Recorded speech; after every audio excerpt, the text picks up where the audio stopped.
Peygamberimiz aýdýar, men käde öz otogumdan bir hurmany tapýandy. Ya öz ýatdyqam giýje şowumdan bir hurma tapýandy. Oham şonu alyp agzyma oklajak bolýan, iýjek bolýan we bir hurma sadaka hurmalardan bolamasyn diýip ýadyma düşýär, gorkýan diýipdir. Şon Allah Taala Peygamberimize sadaka hurmany sadaka ýemelle etipdir. Sadakadan ýemýärmişdik Peygamberimiz aleyhissalatu vesselam. We bir sadaka hurma bolamasyn diýip yine şonu goýýan, şayet öz otogum öz malym bolsun, şayet de sadakadan bol, ay şol dursunny beýilli diýip şonu agzyma oklamýan diýipdir. Yani haram zat agzyma oklamaýyn diýip gorkýan diýipdir. Haramy barmallal diýip amal etýärleň başyda Resulullah jan aleyhissalatu vesselam. Sofalla ýarişan näme diýe? Ýeme zerre haram ağaçtanandan bolar çahy nejis bir gatyra qandan. Bir qysgaçyk tawzih inşallah üstünden geçen açıklama görüň da. Ey cemaatlar, bir gezek harama mubtala bolanda bir ilmi bir sadaja aýtyp bereýin. Bir kan bir arassa su bolsa, bir quýyň suwy, ya bir çelik su, ya bir tank su, şoňa birje gatyra qannamsa, bir haram zatdamsa, şu suwuň hemmesi näme bolýar? Nejis bolýar. Gör şu bir gatyra haramyň edýän işini. Ýeme, yani ime diýdi. Ime zerre haram ağaçtanandan, haram goşulandan ime. Bolar çahy nejis bir gatyra qandan, bir ulaqan bir eteginiň suw irkip duran guýdagda bolsa nejis bolýar şodur. Bu belli bir zat. Haram kepleşmek de şeyle, haram gülüşmek de şeyle, tamam haram zatla adamın ruhunu haraplayar. Yani näme ruhunu haraplayar? Hemme kiş bilýär ahim, haram zat. Haramyň bidirikdigini bilýär. Ştaýba, ey cemaatlar. Bir insanyň içinde, bizim göwrämizde ruh diýip bir nur bar. Bir adam aýrylanyr ruh şat bolsun diýilmeýärmi? Şu ruh diýen zatlary enimizin göwresini 4 ay dolduramyzda Hudaý şonu bir ferişteden bizim gursagymyzy İberiye üfleýär şo ferişte. Sümme yurselul melek feyenfuhu fihi ruh. Adamın hem canı vardır, adamın hem ruhu vardır. Can diýen ine taharruk var. Emma ruh diýerleri adamın içinde bir nur, bir ferişte ýanyk bir zat. Ohum adam haram iş edinni şu ruh garaňqyryýaş içimizdäki ruh. Düşünmer ýanyk agyr gördüň däl haşy. Adamın içindäki ruh var. Ölümizde goýuňa çykýar, ölümizden soň ruh şat bolsun diýip doga edilýär. Şo ruh biziň içimizde şmaha. Günah işetsen şu garaňqyryýar. Ohum bir can Hudaý ýalňyşdym, estağfurullah, dähri qilýän, namaz okuýan, ýene de şu arassalanýar. Şu ruh diýerler şu. Ey cemaatlar, bitirdi. Jowan dostlar, ýaşdaş dostlar. Bilkim şu gurjüňi fakat ştajagyny bolsa, bir tofor gelin, gyz, zindigisinden narahat bolup duran, ay men zindigimde şikastiydim diýip dine anasından ya ärinden intek bahanalar bilen narahat bolup duran, ya bahana däl çynnyň zindigisinden narahat ýetip alan gulaklaryny barsa da şu görüň. Näme görüň? Braşy sahaban görüň. Ey cemaatlar, Peygamberimiziň bir dogasy bar. Ahunjallar hadis kitaplarda köplerçe görýändirler, aýdýandirler. Köplerçe namazdan soň doga diýänmiş. Allahumme inni a'udhu bika min fitnetil mahya wal mamati. Hudaý ýaşaýyşda birden adamyň başyna bir zatly düşýär, adamy dininden alyp galýar. Hudaý şondan men sakla diýenmişdi. Adamyň ýaşaýyşyna birden bir zat seň başyna düşýär, sen Hudaýdan alyp galýar. Hudaý şondan men sakla diýenmişdik. Şoň adyna fitne diýerler.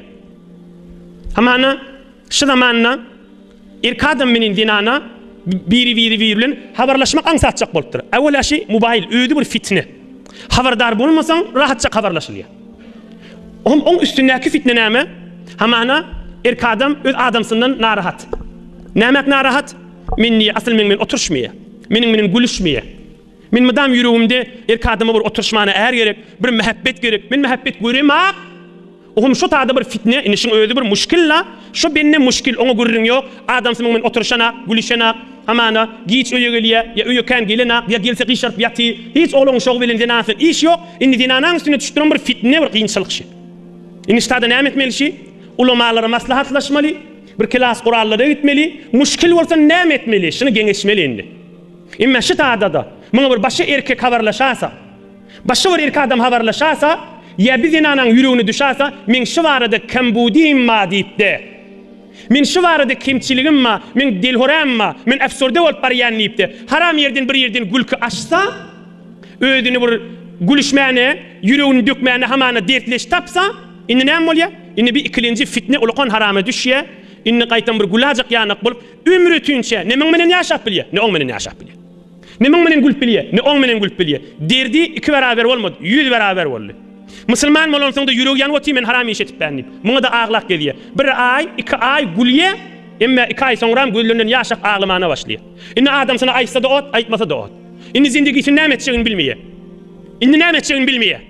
Ey jemaat, şeheftäň içinde bir jowan oglan, gülýän oglan, hüjräň içinde otokda ýanyma gelip, gözünden ýaş akyp otyr. Ey jemaat, gözünden ýaş akýar şeýle.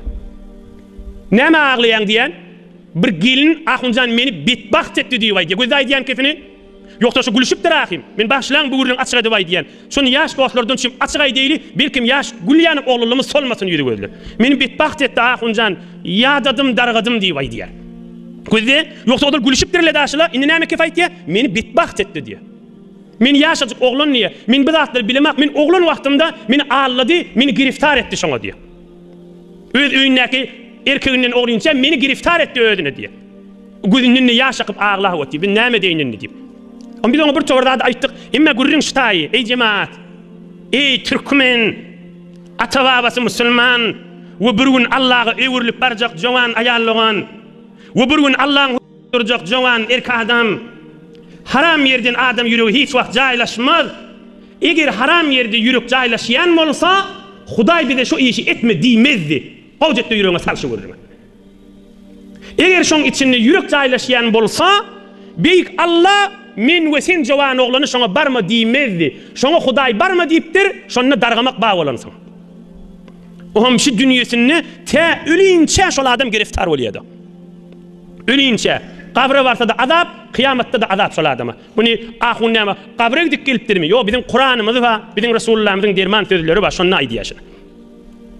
Oňam bir adam tawbat etip başaranakda. Şayet hatim okuyup beren bolsun. Dogry hatimleri bar bolsun. Şayet adamlaryň eline tesbih alan bolýan bolsun. Emma yüreği, vücudy, fikri tamam şu tarapda da.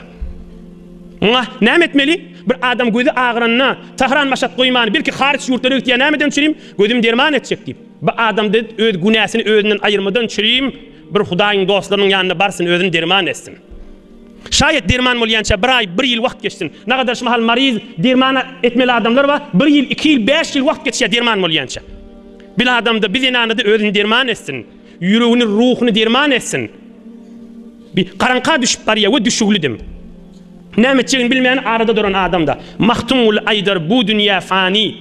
İşte içkin ölmelidir ha. Fanini koy, ahiret deyip bir cani. Kıyamatına gözdük. İşte baracak yerimiz. Ömrün verip satın alma dünýäni, bu nuksanın düýbi görünüp durupdur. Mahtumul işana diye. Ömrün verip paramın iyidinde geçirama deyipdir. Şu dünýäň iyidinin puştuğa görünüp otýşyň deyipdir. Bu nuksanın düýbi görünüp durupdu. Şima hal gülýän ýanyk da 2 ay geçende biri-birine giriftar bolýar. Görse de gaýgy, görmese de gaýgy. Öýüne barsa da gaýgy, barmasa da gaýgy. Oňam 2 ýyl 3 ýyl geçenden soňra näme bolýar?